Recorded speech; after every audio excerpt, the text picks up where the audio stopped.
Noakhali express টানা 3টা match হেরে যাওয়ার কারণে সবাই নোয়াখালী এক্সপ্রেসকে নিয়ে যে পরিমাণে ট্রল করতেছে, হয়তো ট্রল না করে সবাই প্রশংসা করতে বাধ্য হতো যদি নোয়াখালী এক্সপ্রেস যতগুলা ফরেনার প্লেয়ার সাইনিং করাইছে ততগুলা ফরেনার প্লেয়ার যদি নোয়াখালী এক্সপ্রেসের সাথে যুক্ত হতো।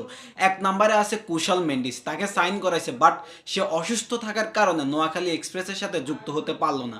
দ্বিতীয় নাম্বার হচ্ছে যে জনসন চার্লস, সে আইএল টি20-তে অংশগ্রহণ করার কারণে সে প্রথমের ম্যাচগুলোতে যোগ দিতে পারতেছে না, হয়তো তৃতীয় নাম্বার ম্যাচের পরের ম্যাচগুলোতে সে যোগ দিবে।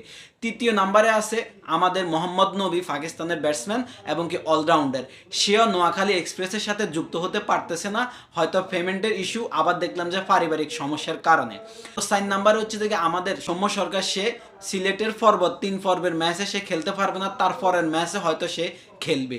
তাহলে এই 4জন প্লেয়ার যদি আমাদের নোয়াখালী এক্সপ্রেসের সাথে যুক্ত থাকতো, তাহলে আমাদের নোয়াখালী এক্সপ্রেসকে হারাইতে হলে অনেক কষ্ট হইতো, যে কোনো দলেরই খুবই শক্ত একটা দল হইতো এই 4জন যদি আমাদের নোয়াখালী এক্সপ্রেসের সাথে থাকতো।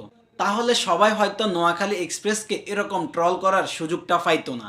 হয়তো নোয়াখালী এক্সপ্রেসের কর্তৃপক্ষ যারা আছে তাদের কপাল খারাপ, হয়তোবা আমাদের বৃহত্তম নোয়াখালীদেরই কপাল খারাপ, তার জন্যই তো হয়তো আমরা টানা 3টা ম্যাচ হারছি। ইনশাল্লাহ বাকি ম্যাচগুলো আমরা অনেক ভালো করব। আর আমরা নোয়াখালী রয়্যাল ডিস্ট্রিক্টের ফলাফল, হারলেও নোয়াখালী, জিতলেও নোয়াখালী। আপনারা যতই ট্রল করেন না কেন, তাতে আমাদের কোনো মাথা ব্যথা নাই।